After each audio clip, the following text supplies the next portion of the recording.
Bienvenidas, mentes curiosas. ¿Conocéis la verdadera historia del ratoncito Pérez?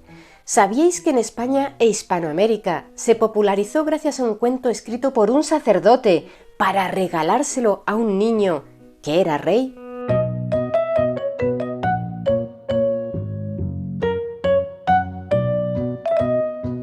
Un ratón muy pequeño, con sombrero de paja, lentes de oro, zapatos de lienzo crudo y una cartera roja terciada a la espalda. Un ratón muy de mundo, acostumbrado a pisar alfombras y al trato social de personas distinguidas. Su conversación era variada e instructiva y su erudición pasmosa. Había viajado por todas las cañerías y sótanos de la corte y anidado en todos los archivos y bibliotecas. Solo en la Real Academia Española se comió en menos de una semana 3 manuscritos inéditos que había depositado allí cierto autor ilustre. Así describió el padre Luis Coloma, en su cuento Ratón Pérez, escrito a finales del siglo XIX, al protagonista de nuestro vídeo de hoy, que como es tan especial y mágico por estar vinculado con una leyenda infantil, Pedro Estrada y yo queremos dedicárselo a esos niños y niñas, también mentes curiosas, que soléis vernos acompañados de vuestras familias. Seguro que entre vosotros hay peques a quienes está a punto de caérseles un diente de leche y sentís una gran emoción porque sabéis que, según cuenta la tradición, cuando eso ocurra, os visitará el ratoncito Pérez para intercambiar ese diente por un regalo, una moneda o un dulce, aunque como vamos a hablar de salud dental, mejor que el ratón no regale demasiados dulces. Por supuesto, no hay razón para preocuparse porque un diente de leche se caiga, ya que si se debe a un proceso natural y no a caries, infecciones o una mala posición del diente, no duele nada. Es un proceso que suele empezar a los 5 o 6 años de edad, con la caída primero de los 2 dientes frontales de abajo y los 2 de arriba después. Entre los 11 y los 12 años suelen caerse los últimos dientes, pero ojo, que el ritmo de caída de los dientes de leche no sigue un patrón fijo y puede variar según cada niño. Los ratones, hadas, elfos o duendes de los dientes que hoy conocemos en los diferentes países del mundo y que son personajes mágicos que se encargan de cambiar el diente de leche que se nos ha caído por un regalo mientras dormimos, tienen su origen en numerosas tradiciones culturales y creencias que datan del siglo XVII. Otras fuentes se remontan incluso hasta el siglo XIII. Así, se sabe que los vikingos pagaban a los niños por sus dientes de leche caídos, porque en su cultura creían que esas piezas atraían la buena suerte en las batallas, de manera que los guerreros las llevaban con ellos colgadas del cuello. De igual manera, las madres de hace siglos ofrecían los dientes de leche de sus hijos a los roedores, porque pensaban que así los nuevos dientes, los que ya serían los definitivos, crecerían fuertes y sanos. Curiosamente, los mongoles tienen todavía la tradición de untar los dientes de leche que se les han caído a los niños con un poco de grasa y dárselos de comer a sus perros, ya que según sus creencias, así los dientes nuevos que están por salir serán tan fuertes como los de los perros. Y si no tienen un can en sus hogares, lo que hacen es enterrar el diente bajo un árbol para que los nuevos dientes posean raíces tan poderosas como las del árbol. En muchas culturas actuales del planeta podemos encontrar un personaje mágico de los dientes, que además de pagar con monedas o regalos los dientes caídos de los niños, cumple la importante misión de reducir el temor de los pequeños de la casa a la experiencia que supone para ellos perder una parte de su cuerpo. Asimismo, a través de historias como la del ratón Pérez, los adultos tenemos la oportunidad de explicarles a los niños lo importante que es para ellos mantener un correcto cuidado de los dientes, una buena salud bucodental. En Hispanoamérica y España sabemos que ese ser mágico se llama Ratoncito Pérez, Ratón Pérez o simplemente Ratón de los Dientes. Normalmente se le deja el diente de leche que se ha caído bajo la almohada y el roedor lo sustituye con un regalo o dinero para que a la mañana siguiente el niño lo encuentre. Hemos leído que en Argentina algunos peques dejan cerca un vaso de agua para que si el roedor está cansado pueda beber un poco. En otros países le ponen una galleta por si necesita recuperar fuerzas para proseguir con su arduo trabajo. Y en Cuba le recitan estas palabras: ratoncito, ratoncito, llévate ese dientecito para que me traigas otro más bonito. Si os apetece, ya nos contaréis abajo en los comentarios cuáles son las tradiciones que tenéis en vuestros respectivos países. Nos encantará conocerlas. En España, además de al ratoncito Pérez, encontramos también al Angelet de las Dents, el angelito de los dientes, en Cataluña, a Marichu Teilatuco, una simpática mariquita, en el País Vasco, y al Esquilu de los Dientis, la ardilla de los dientes, en Cantabria. Esta última historia, que en algunas zonas cuentan a los niños cántabros, explica que una ostra estaba muy triste porque había perdido su perla. Un pulpo que pasaba por allí la vio tan abatida que le preguntó por la razón de su infelicidad. La ostra le dijo que había perdido su perla, que era blanca, dura, pequeña y brillante. El pulpo quería ayudarla, así que subió a la superficie del mar y le dijo a una gaviota que jugaba con las olas lo que había sucedido. El ave también quiso ayudar a la ostra, de manera que cuando se encontró a un esquilu, a una ardilla que estaba en un árbol, también le contó la historia. Pero ninguno de aquellos amigos lograba encontrar nada que se pudiera parecer a la perla que había perdido la ostra. Hasta que la ardilla, desde la rama de un árbol, pudo divisar a través de la ventana de la habitación de un niño que éste había dejado sobre su mesita de noche un diente que se le había caído. Era blanco, duro, pequeño y brillante como la perla. Así que la ardilla tomó el diente y a cambio dejó una moneda para el niño. Fue a buscar a la gaviota para dárselo. Esta se lo pasó al pulpo y este a la ostra, que se puso contentísima y lo colocó en el mismo lugar donde antes había tenido su perla. Si salimos de Hispanoamérica y España para visitar Francia o países con influencia francófona como Bélgica, Suiza, Argelia o Marruecos, también es un roedor quien cumple la misión de sustituir el diente de leche por un regalo. Se llama Petite Souris. En Italia tienen para elegir o bien a nuestro Topolino dei Denti Pérez, más propio de las regiones del sur, o a un hada de los dientes, Fatina dei Denti. En los países anglosajones es un hada llamada Tooth Fairy, el hada de los dientes, la que sustituye el diente por dinero.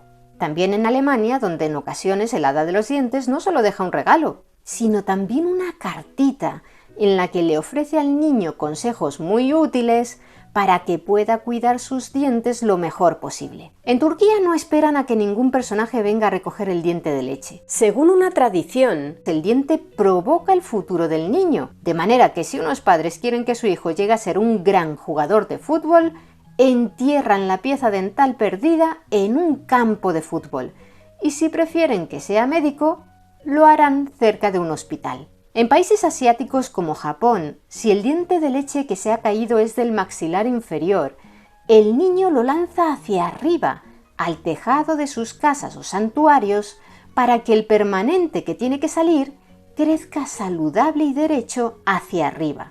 Si por contra el que se cae es del maxilar superior, se suben a un lugar alto como una azotea y desde allí lo tiran al suelo para que el definitivo crezca de forma correcta hacia abajo.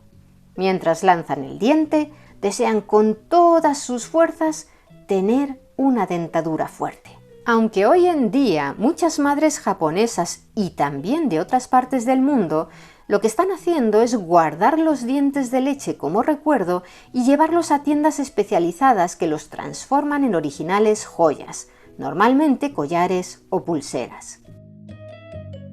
Antes hemos mencionado que en Francia quien se encarga de cambiar los dientes de leche por un regalo es la Petite Souris. Expertos en literatura española y europea señalan que el origen del personaje ibérico, el ratoncito Pérez, podría estar en un cuento francés del siglo XVIII escrito por Madame d'Aulnoy, titulado La Bonne Petite Souris, la ratoncita o ratita bondadosa. Esta escritora fue conocida por sus relatos de hadas. Su libro Le Contes de Fées, Cuentos de hadas, publicado en 1697, acuñó el nombre del subgénero literario e incluye el primer relato que usa el personaje conocido en español como Príncipe Azul. ¿Queréis escuchar el cuento que podría ser el precursor de la historia del ratoncito Pérez? Pues vamos con él. Había una vez un rey llamado Joyeux, que en español significa alegre, y una reina llamada Joyeuse, que se querían muchísimo y eran muy felices. Sus súbditos seguían el ejemplo de sus soberanos, de manera que a este reino lo llamaban la tierra de la alegría. Sin embargo, sucedió que el monarca de un reino vecino, un declarado enemigo de la felicidad que disfrutaba haciendo daño a los demás, se puso tan celoso al saber de la dicha en la que vivían Joyeux y Joyeuse que decidió reunir a un ejército para acabar con ellos. Ante aquella amenaza, Joyeux reunió a todos sus hombres de armas, se despidió de su amada esposa y se marchó para enfrentarse en batalla con aquel monarca vecino. Por desgracia, el rey feliz falleció y su enemigo entró en el reino conquistado acompañado de sus huestes, sembrando el terror allá por donde pasaban. Una vez en el palacio, aquel malvado monarca subió a los aposentos de la reina viuda, la hizo su prisionera y se la llevó a su reino.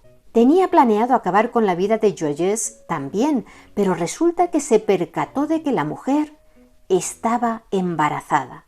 Entonces, al infame soberano se le ocurrió una idea alternativa. Si el bebé era una niña, al cabo de los años la casaría con su hijo. Así que encerró a la reina viuda en lo más alto de una torre, en una habitación muy pequeña y apenas amueblada, donde tirada sobre un cochambroso colchón, ella lloraba día y noche, lamentando su mala fortuna.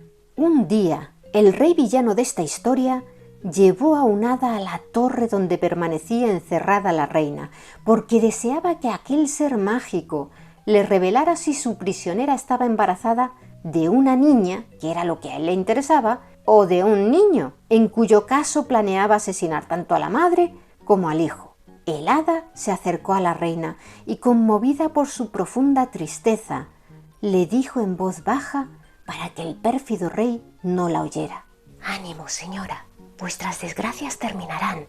Espero contribuir a ello». A continuación, ya en voz alta, el hada le aseguró al rey que la reina estaba embarazada de una hija.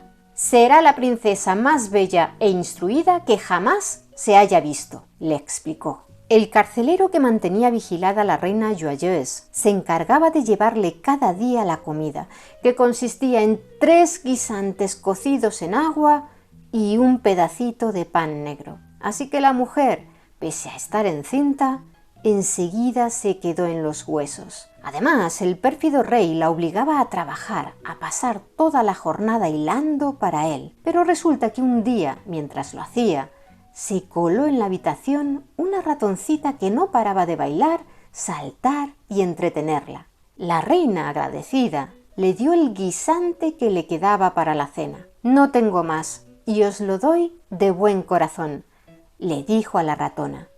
Pero en cuanto hizo eso, como por arte de magia, apareció ante ella una perdiz muy bien cocinada y 2 tarros de mermelada. A la mañana siguiente, el carcelero trajo temprano los 3 guisantes y el pan de la reina, que había dispuesto sobre un plato grande con el único objetivo de burlarse de ella.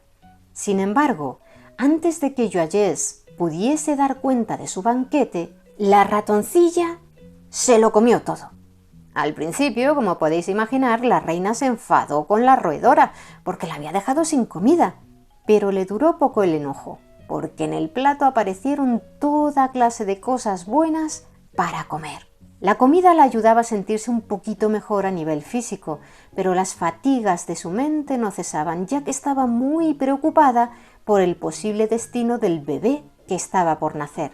Llegó el día del nacimiento, y tras tener a su hija, a la que puso por nombre Juliette, Joyeuse descubrió que aquella ratoncita que la había acompañado durante tantas semanas en realidad era la misma hada que había conocido semanas antes.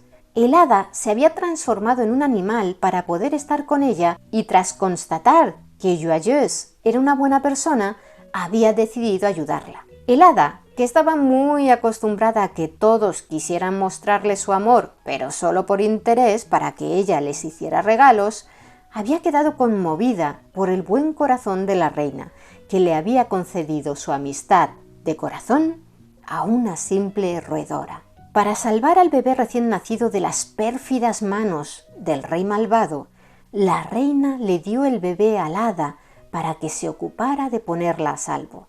Pero resulta que una hada rival de esta, llamada Cancaline, le robó a la niña. Cuando al rey le llegó la noticia de que Joyeuse ya no estaba embarazada, se acercó a la torre para preguntar por el bebé. No le importaron las explicaciones de la reina de que una hada malvada se lo había llevado a la fuerza, y enrabietado, arrastró a la reina fuera de la torre y se adentraron en el bosque, donde tenía intención de arrebatarle allí mismo la vida a la pobre mujer. Sin embargo, he aquí que cuando se disponía a cometer su crimen, el hada buena, que los había seguido oculta tras un hechizo de invisibilidad, empujó al rey con una fuerza sorprendente y la caída le rompió al villano 4 dientes. Aunque en algunos artículos leeréis que el hada se convierte en ratón para poder ocultarse bajo la almohada del rey y así conseguir que se le cayeran todos los dientes, en el cuento original que os estamos contando, la única mención que se hace a los dientes es la de los 4 que se rompió tras este empellón. El hada aprovechó el momento de consternación del rey malvado para llevarse de allí a la reina montada en un carruaje volador. Los 15 siguientes años, Joyeuse vivió en un palacio de cuento al que su secuestrador no podía tener acceso, pero no por ello recuperó la felicidad, ya que sentía el peso de la pérdida de su hija, de cuyo destino nada sabía. Ayudada por el hada buena, trató de localizarla, pero todos los intentos fueron en vano. Transcurridos aquellos 15 años, se supo que el hijo del rey malvado se había enamorado de una bella pavera, una joven que se dedicaba a la cría de pavos, y planeaba hacer de ella su esposa.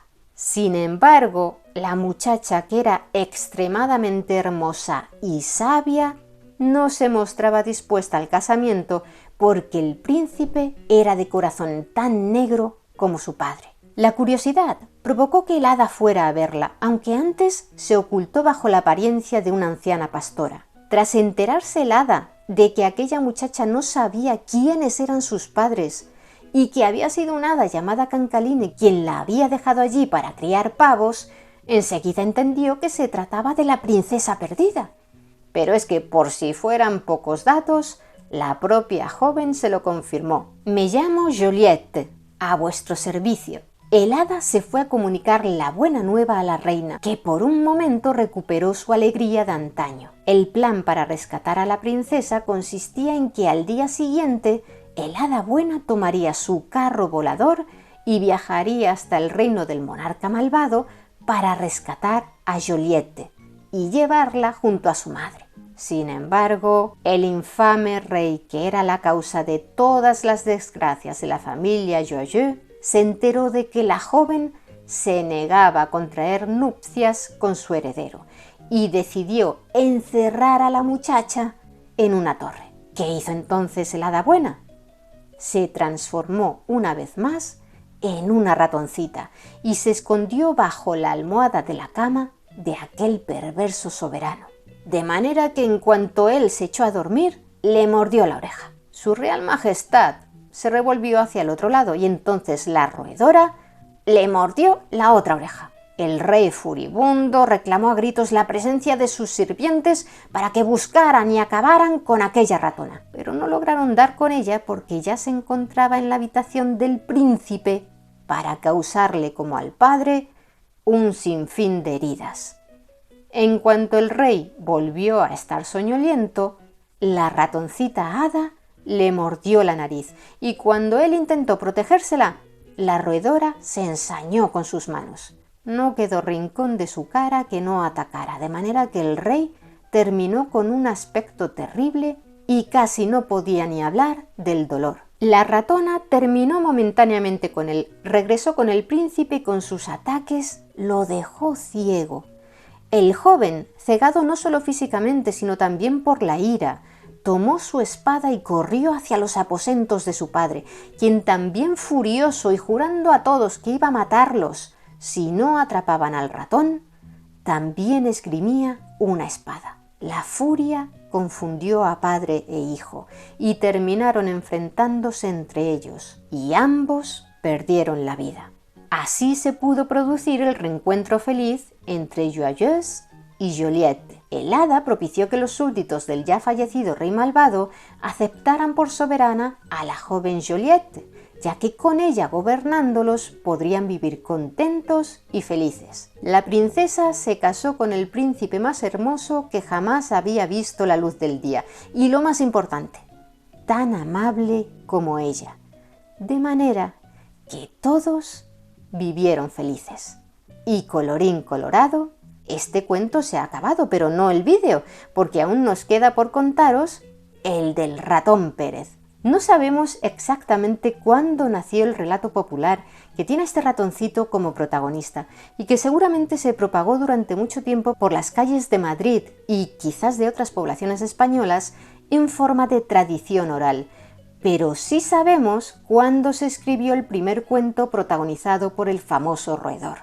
Su autor fue, a finales del siglo XIX, un jesuita llamado Luis Coloma, que además de sacerdote, fue escritor, periodista y abogado. Que el personaje ya era conocido antes, lo sabemos porque el escritor Benito Pérez Galdós, en su novela titulada La de Bringas, publicada en 1884 y ambientada en Madrid en el año 1868, llama Ratoncito Pérez al personaje del avaro y tacaño Francisco Bringas. Pero volvamos con el padre Coloma, porque su historia es muy interesante.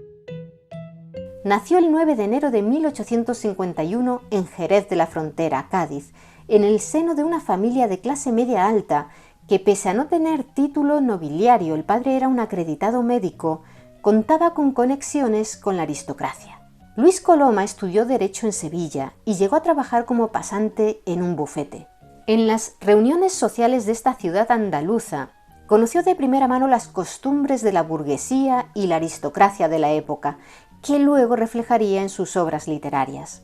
En Sevilla trabó amistad con una célebre autora a la que admiraba desde niño, Cecilia Bol de Faber, mucho más conocida por su seudónimo masculino, Fernán Caballero. Ella, cuya obra se caracterizaba por la defensa del tradicionalismo, el catolicismo y la monarquía, se convirtió en una especie de mentora ideológica del joven Luis Coloma. De hecho, en 1871, Coloma, cuando aún no tenía 20 años, publicó su primer libro, titulado Solaces de un estudiante, con prólogo de Fernán Caballero, que entonces ya tenía 75 años y en el que la escritora destacaba las cualidades literarias del joven. Coloma le dedicó la obra a otra escritora de renombre a la que había conocido en esa época, la novelista, dramaturga y poeta cubana Gertrudis Gómez de Avellaneda, considerada como una de las precursoras de la novela hispanoamericana. En 1910, 33 años después de la muerte de Cecilia Bol de Faber, Coloma publicó sobre ella una obra titulada Recuerdos de Fernán Caballero. Su afición por los cuentos populares también le venía en gran parte de esta insigne autora. Durante un tiempo quedaron patentes las aspiraciones políticas y periodísticas de Coloma. Eran los tiempos del sexenio democrático, producto de la revolución conocida como la Gloriosa, que tuvo lugar en 1868 cuando el joven tenía 17 años y que puso fin al reinado de María Isabel Luisa de Borbón y Borbón, es decir, Isabel II. En sus artículos, Luis Coloma defendía la restauración en el trono español de los exiliados borbones, a quienes la aristocracia y su amiga Fernán Caballero mantenían su fidelidad, en detrimento del monarca de ese momento, Amadeo I de Saboya, elegido por las Cortes Generales y que reinó desde enero de 1871 a febrero de 1873, cuando, dada la falta de apoyos que tenía, decidió abdicar. Fue entonces cuando dio comienzo la Primera República Española. Este régimen político no duró ni 2 años, ya que el pronunciamiento, alzamiento militar, del general Martínez Campos el 29 de diciembre de 1874 dio pie a la restauración de la monarquía borbónica, al ascenso al trono de Alfonso XII, hijo de Isabel II. Desde la cama, postrada ya por la enfermedad, Fernán Caballero celebró la llegada del rey Borbón. En cuanto a su pupilo, Luis Coloma, al final optó por dedicarse a la vida religiosa. ¿Y por qué decidió ser sacerdote? Autores como la escritora Emilia Pardo Bazán, que publicó un estudio crítico-biográfico sobre el padre Coloma en 1891, tras el gran éxito cosechado por este con su novela Pequeñeces, consideran que decidió dar un giro de 180 grados a su vida, tras sufrir en el otoño de 1872 un accidente que casi le cuesta la vida. Mientras Coloma limpiaba en su cuarto un revólver, el arma se disparó, la bala le atravesó el pecho y aunque todos pensaron que iba a morir, los médicos, según Pardo Bazán, le concedían 3 horas de vida, no más, logró recuperarse muy pronto. Este lance, añade la intelectual gallega, lo atribuyeron algunos a misteriosas causas. Unos hablaron de un desengaño amoroso, otros de un duelo. Pero, de nuevo, según Pardo Bazán, los mejor informados aseguran que Coloma se hirió a sí mismo involuntariamente. También el investigador y especialista en historia jesuítica Manuel Revuelta González considera que aquel disparo solo fue un accidente, aunque no le parece que fuera la causa que determinó el ingreso de Coloma en los jesuitas en 1874, a los 23 años, según explica en un artículo que aparece publicado en la obra Buscando a Ratón Pérez, editada por la Asociación Española de Amigos del Libro Infantil y Juvenil. De hecho, con anterioridad, como reacción a la política anticlerical del sexenio democrático y siguiendo el consejo de Fernán Caballero, Luis Coloma se había unido a la Asociación de Católicos de Sevilla, que se dedicaba a obras de caridad y propaganda. Llegó a ser secretario de esta organización en 1872, cuando solo tenía 21 años, y fue allí donde entró en contacto con los jesuitas. Curiosamente, cuando el joven explicó a Fernán Caballero, una devota católica, su deseo de tomar los hábitos, la escritora intentó convencerlo de lo contrario, pero él se mostró seguro de su decisión. Ingresar en la orden religiosa no haría desistir al ya padre Coloma de su interés por la creación literaria, y no precisamente para escribir sobre las vidas de santos. Para él, la novela era como un púlpito. Fue en el año 1890 cuando vio la luz su novela Pequeñeces, considerada su obra maestra y que lo hizo famoso. Según los datos más fiables, en el 91 se vendieron 50.000 ejemplares de la obra. En ella, enarbolando la bandera de la sátira social, reflejaba los vicios de la alta sociedad, lo que suscitó una gran polémica y una publicidad que propició mayores ventas. Por cierto, en esta historia del padre Coloma se basaron 2 series de los años 70 del siglo XX, una rodada en México en 1971, protagonizada por la actriz Sonia Furió, y la otra en España, 5 años más tarde, con Mercedes Alonso como intérprete principal. El padre Coloma, dentro del género narrativo y ensayístico, escribió unos 40 relatos cortos de diversa temática, infantiles, fantásticos, históricos, 6 biografías, entre ellas una novelada sobre María Estuardo, titulada La Reina Mártir, publicada en 1898, 2 libros de temática religiosa, artículos de carácter moral, discursos, cuadros de costumbres, un género en prosa de variada extensión que se basa en la descripción minuciosa de un ambiente y unos tipos sociales, y 3 novelas. Además de la ya citada Pequeñeces, publicó Jeromín, que es histórica y versa sobre la vida de don Juan de Austria, y Voy, un intento de novela psicológica que algunos interpretan en clave autobiográfica y de la que solo llegó a publicar la primera parte. Y es que tuvo etapas de menor actividad literaria que otras, según algunos autores debido a problemas de salud, en opinión de otros porque además había entre los superiores eclesiásticos del padre Coloma, quienes no veían con buenos ojos que el jesuita se hubiera convertido en una celebridad y se codease con la aristocracia. Es cierto que el padre Coloma se relacionó con algunas de las mejores familias, como la del 17º duque de Alba, Jacobo Fitzjames Stuart y Falcó, el padre de la famosa aristócrata Cayetana de Alba, e incluso mantuvo una amistad con la familia real, en concreto con la reina regente, María Cristina. Su esposo, Alfonso XII de España, había fallecido en noviembre de 1885 de manera prematura, a los 27 años de edad, debido a una tuberculosis. La pareja había tenido 2 hijas, y María Cristina estaba embarazada de 3 meses cuando se quedó viuda. En mayo del 86 nació un niño, que fue rey desde la cuna, pero como los bebés obviamente no pueden gobernar, su madre había asumido el cargo de reina regente, que ocupó hasta que Alfonso cumplió los 16 años de edad en 1902. Alfonso XIII, bisabuelo del actual monarca español Felipe VI, reinó hasta la proclamación de la Segunda República en 1931 y falleció en Roma 10 años más tarde debido a una angina de pecho. Regresemos a esos años de finales del siglo XIX.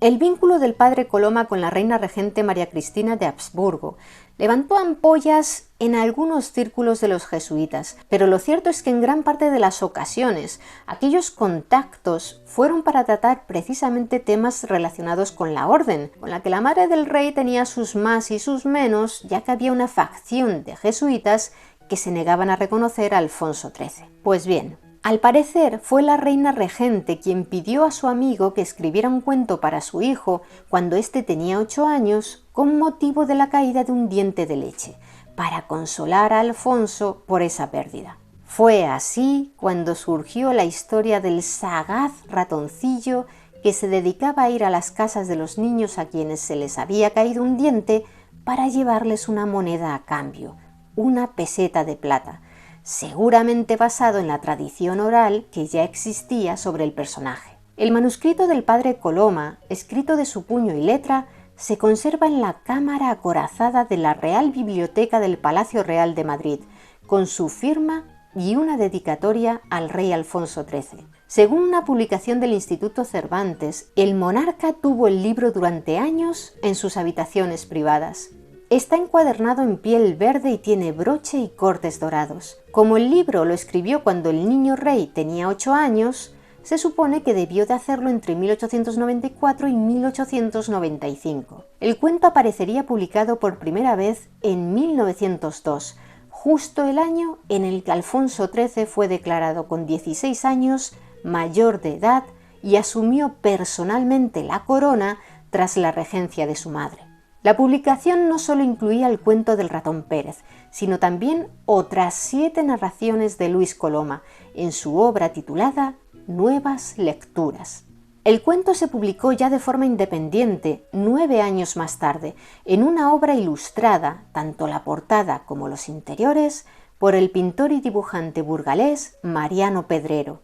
Un ejemplar de esta edición de 1911 está guardado en la Real Biblioteca con una dedicatoria manuscrita del jesuita al monarca español, que por entonces tenía ya 25 años.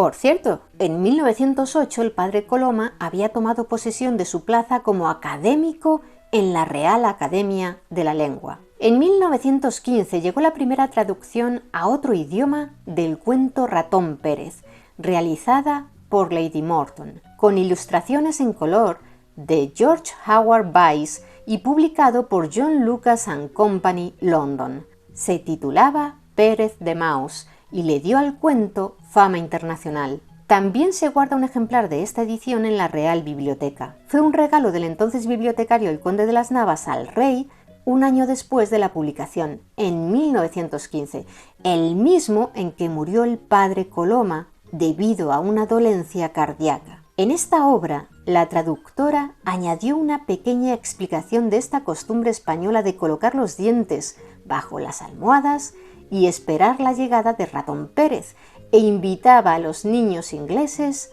a hacerlo también ellos. Y tras conocer el contexto histórico de la obra, es el momento de contaros la historia escrita por el padre Coloma sobre Ratón Pérez. ¿Cómo empieza el cuento del jesuita? Entre la muerte del rey que rabió y el advenimiento al trono de la reina Maricastaña, existe un largo y obscuro periodo en las crónicas, de que quedan pocas memorias. Consta, sin embargo, que floreció en aquella época un rey Bubi I, grande amigo de los niños pobres y protector decidido de los ratones. Resulta que un día, mientras comía unas sopas, el rey niño se percató de que se le había empezado a mover un diente. Los médicos de la corte acudieron en tropel para ayudarlo. Tomaron la decisión de atar el diente del niño a un hilo y el más anciano de ellos tiró de él, de modo que enseguida saltó la pieza, blanca y limpia como una perla, como aquella que perdió la ostra del cuento del esquilo de los dientes. Pero ojo, papás que estáis viendo este vídeo, porque aunque a los doctores del cuento les saliera bien la citada operación, esto es algo que no debemos hacer nunca. Lo más recomendable cuando notamos que se mueve un diente de leche de nuestros hijos es no hacer nada, dejar que la naturaleza siga su curso. Nada de intentar arrancarlo nosotros, ni con nuestras manos, ni como hemos visto en el cuento, colocando un hilo alrededor del diente y tirando, porque realizar movimientos para forzar su caída podría dañar el diente definitivo que viene detrás o la encía. Comer, por ejemplo, una manzana puede ayudar a aflojar el diente que se está meneando. Eso sí, si observáis que está empezando a salir el diente definitivo y el de leche aún no se ha caído, debéis llevar al peque al dentista para que el especialista valore si en este caso es recomendable extraer el de leche. Según los expertos, si pasan entre 2 o 3 meses y el diente no se ha caído solo, también hay que acudir a la clínica para que se valore la posibilidad de quitarlo. Recordad, niños, que aunque los dientes de leche no sean los definitivos, también hay que cuidarlos mucho y cepillarlos al menos 2 veces al día, ya que la salud de los dientes definitivos depende en gran parte de ellos. Y papás, hay que hacer visitas regulares al dentista para asegurarnos de que todo está bien. Una caries en un diente de leche puede provocar futuros problemas en el diente que después recogerá el testigo, el permanente. Volviendo al rey Bubi I, un momento, que aún no hemos explicado de dónde viene el nombre de Bubi. Resulta que Bubi era como la reina regente María Cristina, que era de origen austrohúngaro, llamaba en la intimidad de forma cariñosa a su hijo Alfonso XIII cuando éste era un niño. Pues bien, la reina del cuento le dijo a Bubi que escribiese a Ratón Pérez una carta y que después colocase el diente debajo de la almohada, como ha sido y es uso común y constante de todos los niños desde que el mundo es mundo. Explica el narrador del cuento, el padre Coloma, sin que haya memoria de que nunca dejase Ratón Pérez de venir a recoger el diente y a dejar en cambio un espléndido regalo. El desde que el mundo es mundo lo lleva a su máxima expresión el jesuita, haciendo alarde de su sentido del humor, capaz de alternar lo serio con lo gracioso, cuando escribe que Caín y Abel ya lo hicieron así, y que de Adán y Eva no se sabe nada, lo cual a nadie extraña porque como nacieron grandecitos, claro está que no mudaron los dientes. El rey Bubi intentó esperar la llegada del ratoncito despierto, porque quería conocerlo. Pese a luchar todo lo que pudo contra el sueño, finalmente se durmió. Fue entonces cuando llegó Ratón Pérez. Un suave roce en la frente despertó al niño, que sobre la almohada encontró al pequeño roedor. Empezaron a conversar y enseguida se hicieron amigos. Pérez incluso le habló de su familia, que estaba compuesta por su esposa y 3 hijos. Las 2 hijas, que eran las mayores, se llamaban Adelaida y Elvira, y el niño, que era aún un adolescente, Adolfo, muy aficionado al polo y al tenis. No sabemos si será casualidad, pero también Alfonso XIII tenía 2 hermanas mayores, las infantas María Teresa y María de las Mercedes, la primogénita, que había recibido el nombre de Pila en honor a la memoria de la primera esposa del rey, María de las Mercedes de Orleans, fallecida de tifus con solo 18 años. Llegó el momento en que Ratón Pérez debía marcharse porque tenía aún que acudir a la calle Jacometrezo número 64, donde vivía un niño muy pobre llamado Gilito, a quien también se le había caído un diente. Bubi insistió tanto en acompañarlo que el ratón aceptó, pese a que el camino no estaría exento de peligros, como un muy malintencionado gato al que llamaban Don Gaiferos. Para que el niño pudiera ir con él, Pérez tuvo que transformar con magia a Bubi en un ratoncillo. Lo hizo metiéndole en la nariz la punta de su rabito. Antes de dirigirse a la calle Jacometrezo, se pasaron por el domicilio de Ratón Pérez, situado a apenas 800 metros del Palacio Real, porque éste debía recoger el regalo para Gilito. ¿Y dónde estaba la vivienda de nuestro protagonista? En la calle Arenal número 8, en los sótanos de la por entonces famosa tienda de Carlos Prast, en una gran caja de galletas Huntley. Aquel comercio que gozaba de gran fama, incluso era proveedor de la Real Casa, en realidad eran 2, un ultramarinos y una elegante confitería. Según escribió sobre esta tienda un periodista de la época, Enrique Sepúlveda, en su obra 1891 Madrid 1892, las aves vuelan como cuando estaban vivas, es decir, desaparecen del escaparate como por arte de magia. Los jamones desaparecen también, como si permanecieran todavía unidos al cuerpo de sus sabrosos propietarios. Los vinos se venden en tal cantidad que de momento no hay para qué preocuparse de la cuestión suscitada con Francia.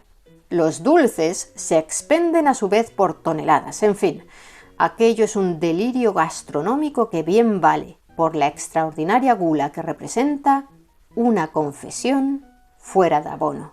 Cuando Ratón Pérez y Bubi llegaron a la dirección de Jacometrezo 64, llegó el momento más complicado de la expedición liderada por el ratón: eludir al peligroso Don Gaiferos, un gatazo enorme que en ese momento dormía apacible. Tras sortearlo, subieron a la última buhardilla donde, en un cuchitril infecto y en la más horrible miseria, vivía Gilito junto a su madre, que era lavandera. Allí, acurrucados sobre una cama de paja y trapos, dormían ambos, pese a que un viento helado entraba por las rendijas de la ventana. Bubi, que siempre había vivido en un palacio rodeado de comodidades, rompió a llorar desconsolado al descubrir que había niños que vivían en tan penosas condiciones. Ratón Pérez le mostró la moneda de oro que le iba a dejar a Gilito bajo la almohada a cambio de su primer diente de leche. Y poco después, la madre del niño despertó y lo primero que hizo fue coger en brazos a su adormilado hijo y ponerlo de rodillas para juntos, y fue lo que sorprendió aún más a Bubi, rezarle un Padre Nuestro a una estampita del Niño Jesús de Praga. No hay que olvidar las profundas creencias religiosas del autor del cuento. A su regreso al palacio tras aquella noche de aventuras, Ratón Pérez volvió a transformarlo con el mismo modo operandi de la primera vez en un ser humano. Al poco tiempo, el niño se despertó al notar el beso de buenos días de la reina su madre. Al principio, Bubi pensó que su aventura con el famoso roedor había sido solo un sueño, pero cuando buscó la carta que le había dejado al Ratón Pérez la noche anterior, había desaparecido, igual que su diente de leche, ahora reemplazado por un estuche con la insignia del toisón de oro llena de brillantes. El toisón de oro es la insignia de una orden de caballería que lleva ese mismo nombre y cuya tradición se remonta al siglo XV.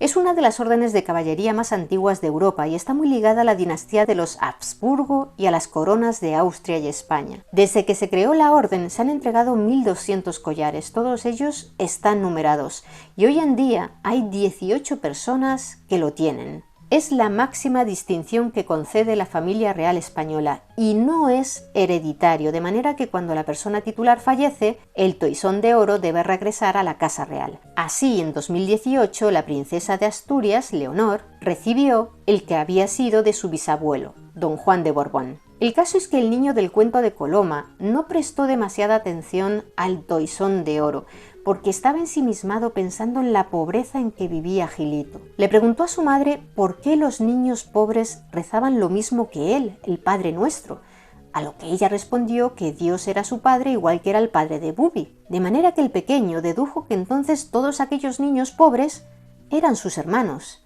y se hizo la pregunta de por qué él tenía de todo mientras otros pasaban hambre y frío. La madre, y no hay que olvidar que históricamente los planteamientos del paternalismo en el gobierno tienen sus raíces en la monarquía, le respondió: porque tú eres el hermano mayor, que eso es ser rey, y Dios te ha dado de todo para que cuides en lo posible de que tus hermanos menores no carezcan de nada. Parece que el padre Coloma, al escribirle este cuento al rey niño Alfonso XIII, quiso sembrar en él la idea de que todos los hombres, ricos y pobres, son hermanos, la idea de la fraternidad entre los seres humanos, porque se nota que en la narración trata con similar cariño a Bubi y a Gilito, y a través de este cuento llamaba la atención de los lectores acerca de las desigualdades que había en la sociedad. De hecho, justo antes del inicio de la narración, el religioso escribió estas palabras: «Sembrad en los niños la idea, aunque no la entiendan. Los años se encargarán de descifrarla en su entendimiento y hacerla florecer en su corazón».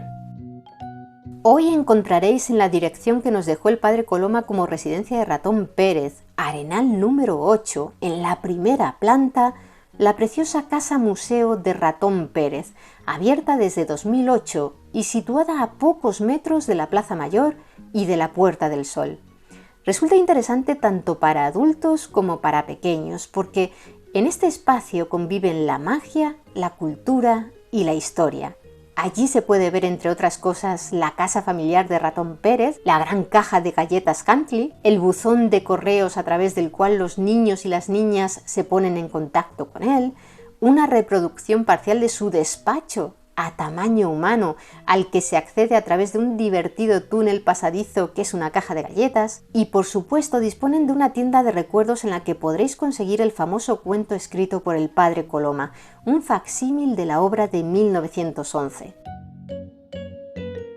Más allá de las creencias religiosas o políticas de cada cual, el cuento del Ratón Pérez es uno de los más genuinos y universales de la literatura infantil española. Y si el roedor ha mantenido la ilusión de los más pequeños desde hace muchísimo tiempo y se ha convertido en un símbolo de la infancia y la magia de crecer, igualmente nos parece importante el mensaje de hermandad e igualdad que intentaba transmitir el cuento del padre Coloma no solo a los niños, sino también a nosotros, los adultos. ¿Y vosotros? ¿Qué opináis de la historia de Ratón Pérez? ¿Qué regalos os trajo cuando le dejasteis un diente de leche bajo la almohada? Me gustaría que nos lo contarais abajo en los comentarios. Y si queréis conocer más historias interesantes, suscribíos a nuestro canal. Muchas gracias por estar ahí, mentes curiosas. Nos vemos en el siguiente vídeo.